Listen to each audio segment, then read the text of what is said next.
Hey guys, welcome back. Hope you're having a really lovely week so far. We're going to go straight in today on a topic that I think is really important, and I'm actually going to make this quite specifically about women who lift regularly. And I think it's not that this advice isn't important or relevant to men, right? Or to people who don't lift, but I think these are some of the things that I see most commonly within that group of people, within that demographic. Women who lift consistently and usually have been doing this a little while. So a few years of regular exercise, getting to the gym, and there are definitely some common threads of things that we see inside coaching when we're looking at nutrition that almost always could use at least a little bit of work to get things in the right place. We're going to be covering the fundamental bits around nutrition that are most important to help boost your results, your recovery, your muscle growth, your body composition for women who are lifting regularly.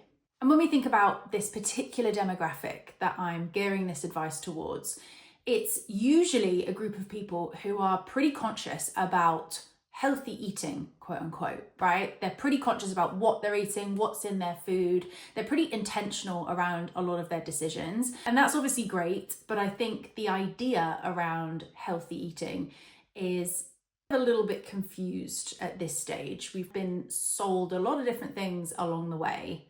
And actually a lot of the time, the approach that people are taking at this point isn't really serving them that well. Maybe you're not seeing yourself get any stronger when you're training in the gym. Maybe you're feeling pretty anxious around food and the decisions you need to make around food. And I think the fact that we have an absolute abundance of information at our fingertips at this point is obviously a good thing in a lot of ways. We can be really informed about what we're doing, what we're putting in our bodies, the effects of those things. However, I also think it's a bit of a curse at the same time because it can make that overall anxiety around food, decisions around food, that little bit louder, maybe even more so than generations before us, which we know at that point, diet culture was rife in my mum's generation. Growing up in the 70s and 80s, it was still very much something that you were aware of and that messaging was really kind of targeted on. But at that point, a lot of the research and actually just the availability of information wasn't where it is today. And actually, per se, it's a blessing, but it's also a curse. There are a few key ideas that I want to talk about today that we still see in 2026 that people are quite attached to and kind of live their life by, if you like, even though the evidence stopped supporting these ideas decades ago. The first one is the carb fear. This is one I talk about a lot, and I talk about it a lot because I have conversations with clients about it a lot. I have conversations with people on social media about it a lot. Look, carbs have had a pretty bad rep for a long time, and when we think about pretty sedentary people and frankly, obesity rates being a real problem globally, I can actually kind of understand why a focus on maybe eating less carbs overall and particularly cutting out highly processed, heavily carb-based foods from your diet would be a good idea. And actually, fundamentally, if you're trying to create a calorie deficit and you really should think about losing weight for health-related reasons, then cutting out carbs or making carbs a lesser part of your overall diet is objectively pretty sound advice. I am not talking to those people today. What I'm talking about are objectively fit, healthy women who regularly resistance train. When we think about that group, the idea that you need to limit your carbohydrate intake drastically is quite literally working in opposition to the goals that you have. I'm going to touch on the science here a little bit, hopefully without losing you. I'm going to keep it high level. When we think about the body and the need for carbs specifically for this subset of people, your muscles store carbohydrate as glycogen. And that is the fuel that your body reaches for when you do quite literally anything intense. A heavy set, a sprint, a hard finisher, running up a hill, anything difficult. And when glycogen, stored carbohydrates, is low, you are literally physically capped. You just cannot push as hard as you would be able to with a good level of glycogen in your muscle cells. You can't push to the same level of intensity, and you also can't recover as well either. And the research on this is not new. This is not groundbreaking stuff that we're just figuring out. The studies will tell us again and again and again, carbohydrate availability is one of the strongest predictors for overall training quality and training performance. When you're trying to survive on a chronically low carb diet and also trying to go into the gym and smash out a heavy leg day or go out and hit a PB at your 5K, there is no surprise if that feels really, really difficult for you. Your legs feel heavy, you feel pretty weak generally, you're not recovering between your sessions. It's not in your head. There is a physiological reason as to why that might be the case. And also, maybe I don't need to say this, but I'm just gonna say it for the avoidance of any doubt. Carbs don't make you fat. A sustained calorie surplus makes you fat. That's it. Simple as that. Carbs are not the enemy here if your overall intake is in a good place, is relevant for your body and the energy needs of your body. When we think about what a good place to start is with carbohydrates, a pretty good baseline is somewhere between 3 and 5 grams of carbohydrates per kilo of body weight. So for a 65 kilo woman, you're probably looking somewhere between 200 and 300 grams of carbs a day. If you're training a few times a week and you're also doing running, scheduled cardio, then I would err towards the upper end of that range. If that number terrifies you, then it's a good sign you're not eating enough carbs overall. I'm also a big fan of pre-workout fuel. This is something that I never did for years and years. I would train fasted, and that actually wasn't one of my disordered thought patterns around, oh, well, if I train fasted, I'll burn more fat. It was just personal preference. I just didn't feel hungry as soon as I opened my eyeballs, and my training sessions were always in the morning. I just never ate before a workout. And if I'm completely honest with you, as I always try to be, that worked just fine for me. I didn't see any negative impacts. I didn't feel like I was getting really hungry towards the end of my workout. I didn't feel, as though I was needing to make a decision to restrict before training. But having said that, as I've got more advanced in the gym, and therefore my training has gotten harder, I know what I'm doing a little bit more. I work at higher intensities a lot more frequently. I did start to notice half an hour in or so, I'm getting quite hungry and also just quite tired, right? I was just feeling like, wow, my performance is just in the last 5 minutes. Don't know what it is, but I just need to go home. I'm wrapping it up here. I thought, let's try and eat something before. Getting in a small serving of carbs, you don't need to be eating something enormous, particularly if you're training early in the morning, but like 25, 30 grams of carbs before you go in and train, I cannot tell you the difference that it made. Something really simple, a slice of toast with some honey, a banana, some malt loaf, a bagel, just an easy carb source within half an hour or so of you going in and starting that session. Again, there's lots and lots of research to support that. You don't absolutely have to eat something before training. There's not going to be any irreparable damage to your hormones if you don't. I've seen that flying around. I'm just saying it can be incredibly helpful. And if you don't do it right now, it might be worth testing it out. Second one, we are overcorrecting when it comes to protein. We have gone mental with protein intakes.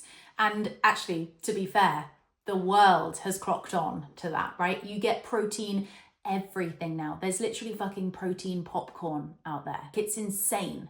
I am the first person to bang on about how great protein is and how much you need to prioritize it in your nutrition. The research is just too clear to avoid the fact that high dietary protein is a huge predictor of muscle mass, maintaining muscle mass or building muscle mass. Protein is incredibly important for that. Also recovery, also satiety, like so many reasons. But if you are 60 kilos piss wet through and you're telling yourself you need to hit 160 grams of protein a day, you're missing the point entirely. Again, I feel like this is my mantra at this point for quite literally everything fitness, but more doesn't mean better, at least not all the time. I would really, really, really struggle to find an example of where it would make sense to give any one person more than, say, 2.2 grams of protein per kilo of body weight. So if you're 60 kilos piss wet through, to use my example, that 2.2 grams per kilo of body weight is somewhere around 130. I'm not doing the calculation here, but you catch my drift. Anything else over and above that, you're not getting much return. And actually, again, if you're someone who trains hard, lifts heavy, is active, then those calories that you're currently getting from protein over and above the upper end of what you need for optimal muscle growth and maintenance is probably better spent in carbs.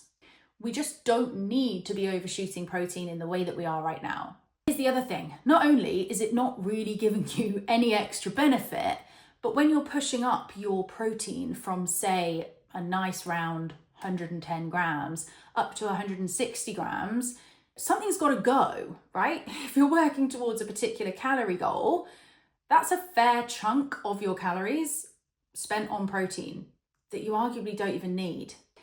What then is lost from you maximizing the amount of protein you can possibly cram in? Well, usually it's carbs, see my previous point. It's fiber. The amount of people that I see eating like 150 grams of protein and barely getting 5 grams of fiber is criminal.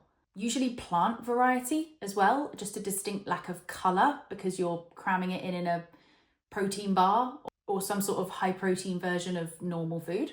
And actually on that point, you'll also see that when protein is seen as more is better, a lot of that protein intake tends to come from pretty heavily processed options. And again, I'm not anti-processed foods. I'm for processed foods, if anything. I really think in today's life, you have to rely on an element of convenience within your diet, and ultra-processed foods within moderation are not inherently dangerous. They are not. The devil is in the dose with pretty much everything. But you also probably don't want 50% of your diet being predominantly based around shakes, bars, and random protein foods with 50 different ingredients in them. It's just likely not going to leave you feeling that great.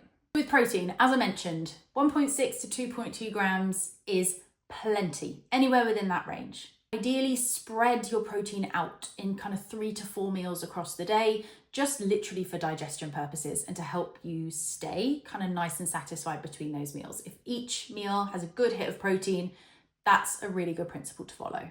From whole foods first, okay, try to get your protein from real food and then using kind of supplementation in the form of powders or bars or shakes or whatever as a top up, right? On those busy days where you just know I'm going to have at least 3 of my main meals today are going to be based around meat, fish, dairy. And then I'm just going to need kind of 1 meal whilst I'm on the go that's going to be a little bit more convenience based. I'm going to have a scoop of protein powder in there. I'm going to have a bar, whatever it is, but whole foods first. And I've kind of touched on this one, but I'm going to move on to one of my favorite macronutrients that is the one that people forget: fiber. And actually, I am seeing a lot more content nowadays around getting your fiber to 25 grams a day, how I eat 30 grams of fiber. The messaging is changing, and I actually see that continuing. I see it becoming as popular as protein potentially. And when we think about fiber and the benefits of it, I think a lot of the messaging is around digestion, right? Helping with gut motility and allowing for that digestive process to happen in a nice, predictable, regular way. We love that for you. But there's also so many other things that it has a huge impact on. It feeds your gut microbiome. And that, as we know, influences your immune system, your mood, your hormones. It also slows down glucose absorption. So you tend to see less of that kind of spike and crash type effect in terms of your energy. And it also really drives that satiety piece. Again, protein has got all the glory for this. I think in recent years, protein keeps you full. It does, it absolutely does. But fiber is such a fantastic tool to help with this as well. As I say, aiming for around 25 to 30 grams of fiber. The average person gets around half of that, around 12 to 15 grams. And again, that's just facts, but Anecdotally, it's something I see all the time. Fiber is often pretty low when clients kind of initially first come to me, and it's one of the first things that I'll pick up on if that is the case. Now look, there is a bit of a caveat with fiber, okay? If you are currently eating 10 grams of fiber a day if you're lucky, and then you go, okay, I'm going to focus on fiber, so you jump to 25 or 30 grams a day, your gut is not going to like that. We want small incremental changes. You want to ramp that up slowly over a number of weeks. A kind of rule of thumb I tend to use is add 5 grams for the next 2 weeks. See how your gut feels, see what digestion is like, see what your bloating is like. And then again, you can ramp up over time. Again, with fiber, you don't really need a supplement. It's a little bit like the protein piece. Whole foods first. If for whatever reason you're really, really struggling with that fiber piece, sure, supplements can help, but ramp up slowly and whole foods first. Last pillar, and this is maybe the most important one because it kind of ties everything together. We're going to be talking about whole foods, okay, and how you actually feel. So I am in no way a purist when it comes to nutrition optimization, okay? The reality of life is that you are going to be eating processed foods almost on a daily basis, or I certainly do, okay? The level of processing varies massively, okay? Technically, salad in a bag, that's been processed, right? You haven't picked it out of the ground, given it a wash and are eating it most of the time. If you are, good for you. But, it's been handled by a machine, put into a bag, plastic bag, sealed up. There's processing involved in that, coming from the ground to being on the shelf in the supermarket. Obviously, there are levels to that, right? When we think about why we want to do that, there actually are some really key reasons as to why it's important to prioritize whole foods most of the time. And also, this may or may not shock you, but for the average adult in the UK and the US, actually, around 60 to 70% of diets are made up of ultra-processed foods. That is a huge amount. If you can shift that the other way, turn that on its head to 60 to 70% whole foods, 40 to 30% processed, then you're going to be in a much better position, okay? So this is not about being perfect by any means, but as I say, there are lots of reasons why we want to be thinking about doing this. Firstly, ultra-processed foods, okay? So I'm talking here about your crisps, your candy, sweets, things that are what we call hyper palatable, okay? And what that really means is fucking delicious and really hard to stop eating. They have been quite literally chemically engineered with one thing in mind.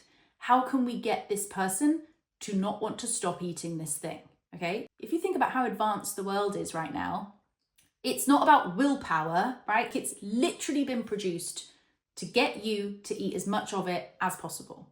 So for that reason alone, it's not helpful for maintaining a healthy weight. It's not helpful for being able to tune in to hunger and fullness cues. It is incredibly difficult to have any kind of sense of how hungry or how full you are when you're dealing with a hyperpalatable food.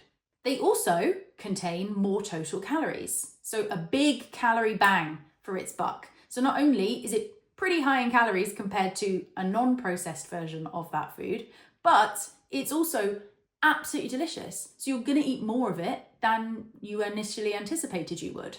Those two things together is a bit of a recipe for weight gain over time. And this is a smaller point, but it's still important. I think it's worth raising. When we think about the energy that our body uses to break down and digest the food that we're eating, the energy required for ultra-processed foods versus whole foods is pretty different. And actually the body requires more energy, uses more energy to break down whole foods than it does ultra-processed ones. So it's kind of a triple threat. It's absolutely delicious, it's very high in calorie, and your body is using less energy to break it down. So the overall calorie impact is going to be so much higher for those three main reasons. Whole foods, delicious, but easy to stop, right? Lower in calorie, and the body is using more fuel to digest it. Like, it's a win-win. So ideally, 80-20 is the split that you're wanting, whole foods versus processed. But as I say, if you're thinking about the average person with 60 to 70% of their foods being ultra processed, if we could even just switch that on its head, we'd be in a much better position. The way I see it, the goal really should be how you can get closer to your body composition goal, which is probably looking stronger and leaner, right?